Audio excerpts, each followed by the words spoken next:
नाजरीन, आज का इंतखाब है वसीम नादिर साहब की एक बेहद खूबसूरत गज़ल।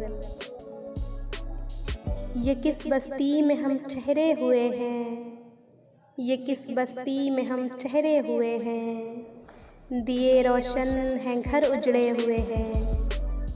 मोहब्बत को वफ़ा को जानता हूँ, मोहब्बत को वफ़ा को जानता हूँ, ये सब कपड़े मेरे पहने हुए हैं।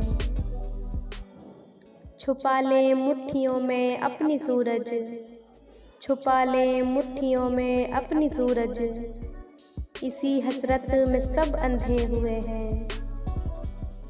उजाला मिल गया हम सबको लेकिन, उजाला मिल गया हम सबको लेकिन, दिए बारूद पर रखे हुए हैं।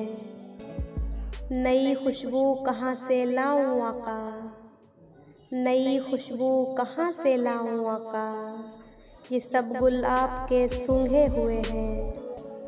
इसी को तो हवस कहती है दुनिया, इसी को तो हवस कहती है दुनिया, के तन भीगे हैं मन सूखे हुए हैं। तो नाजरीन, ये था आज का इंतखाब। उम्मीद है हमारा आज का इंतखाब आपको पसंद आया होगा। तो मिलते हैं नेक्स्ट वीडियो में ऐसे ही एक खूबसूरत इंतखाब के साथ।